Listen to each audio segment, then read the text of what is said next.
British hopes that a show of strength would win back the Falklands without a fight were gone. The war was about to begin.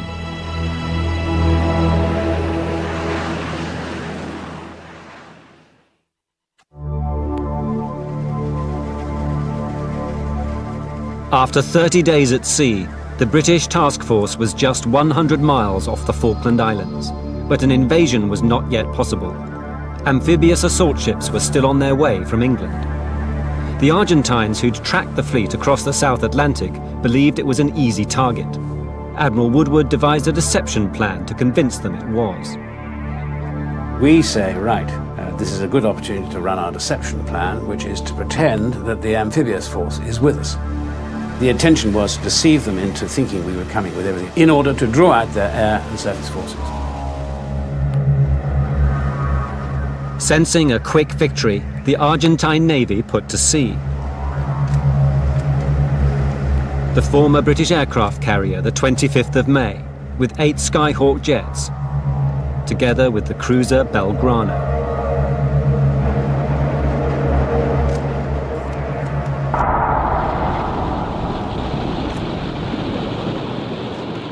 But Woodward had another weapon in his armory, nuclear-powered submarines. 3 had slipped quietly southwards from British bases as the task force had left Portsmouth. The plan was to draw out their surface fleet and chop it up with our nuclear submarines, while we ran away. We were the bait. The nuclear submarines were the spears. One of those spears, HMS Conqueror, was commanded by 37-year-old Captain Christopher Rayford Brown.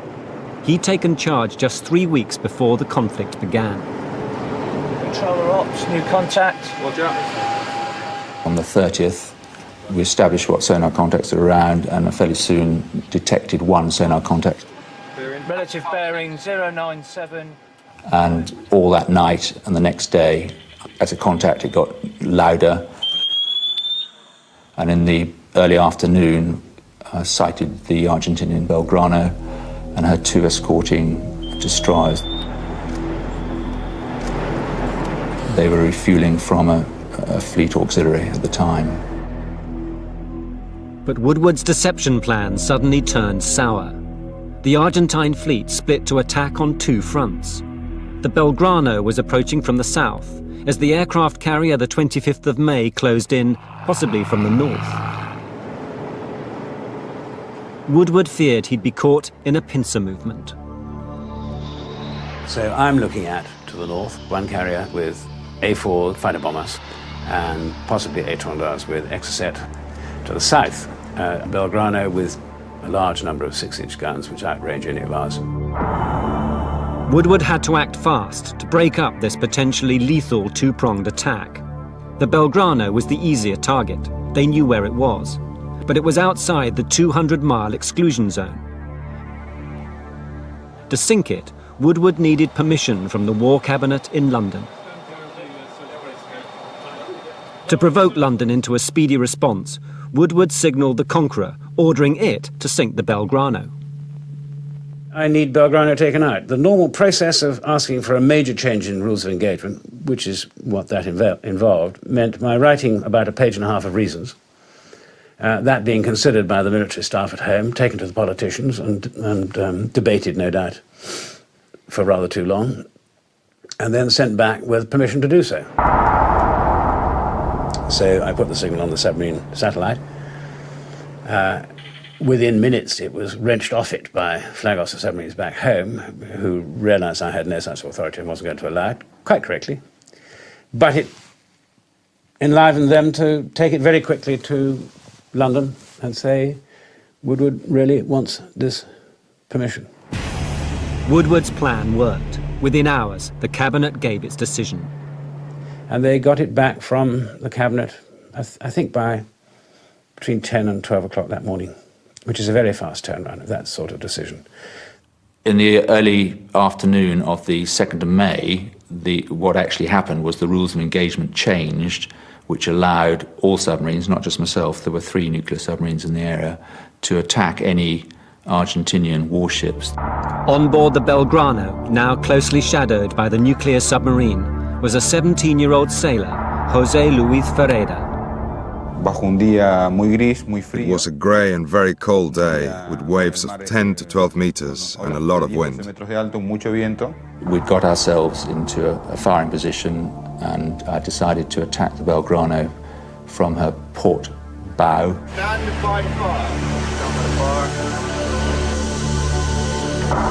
We got ourselves into that position and fired the three torpedoes. We could hear them discharge from the submarine, hear them start their run out on our own sonars.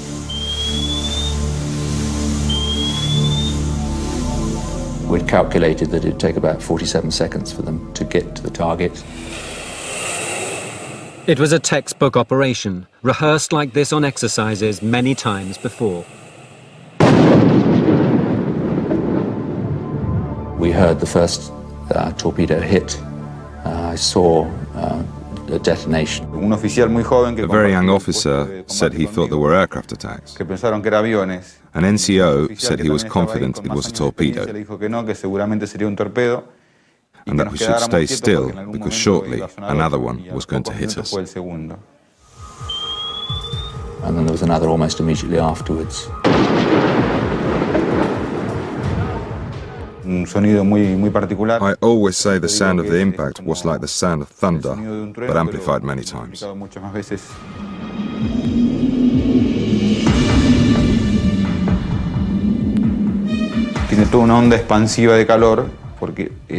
know of mates who saw a fireball and felt heat coming towards them as they were going to the canteen. That burnt a lot of people. Having hit the Belgrano, there were a lot of jubilation in the control room, and when I looked around, there were a lot more people than there should have been there on the sort of outskirts, hanging around the corners and things.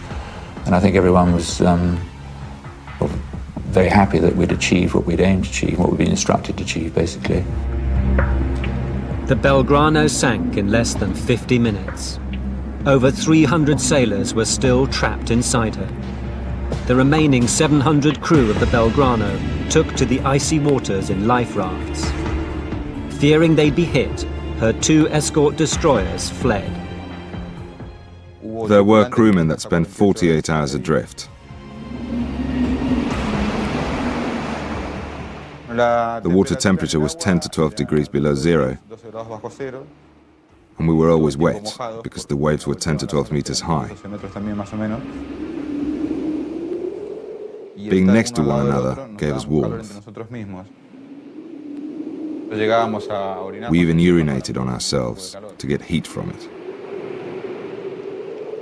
Everyone prayed and tried to keep awake, and that was imperative because death by cold is produced by a tiredness similar to not having slept for days, and once you fall asleep, you're gone.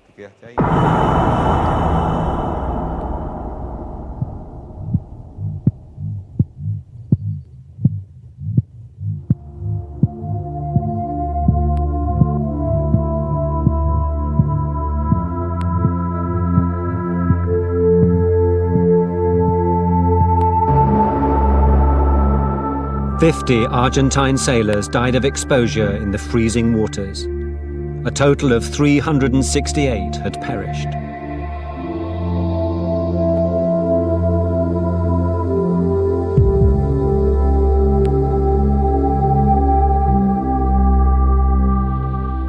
For Rayford Brown, there were mixed emotions.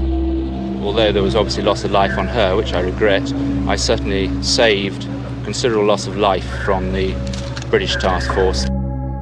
What none of us had predicted was that sinking her would actually discourage the whole of their fleet from ever coming out again, seriously. What Admiral Woodward didn't know then was that the Argentine carrier, the 25th of May, had serious engine trouble and her planes couldn't take off. She and the remaining Argentine fleet retreated to port.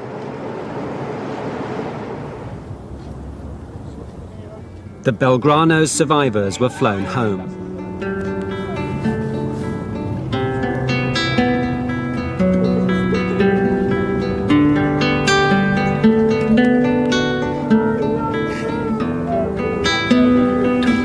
sinking of the Belgrano inflicted heavy casualties and effectively neutralized the Argentine fleet.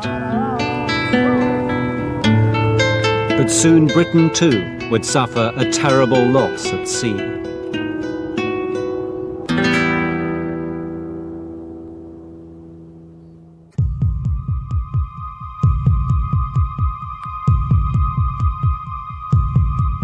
With the Argentine Navy out of action, the British fleet braced itself for an onslaught by the Argentine Air Force. Admiral Woodward deployed a dozen of his ships in the defensive arc to protect his most important ships, the carriers Hermes and Invincible.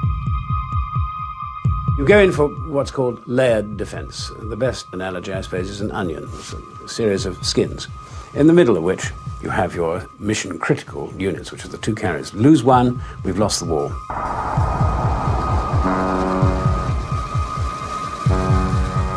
The first layer from either carrier was what was called a goalkeeper, which is a Type 22 frigate with Seawolf, which is very good at shooting down missiles.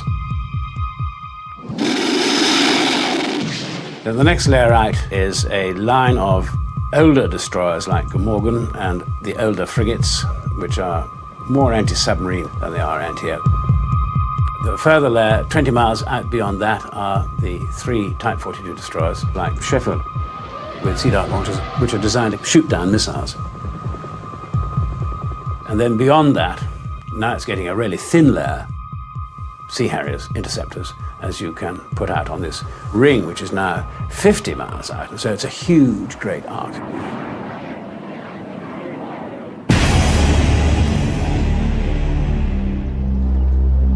Ranged against Woodward's defences was an air force of over 100 fighters, operating from the safety of mainland Argentina.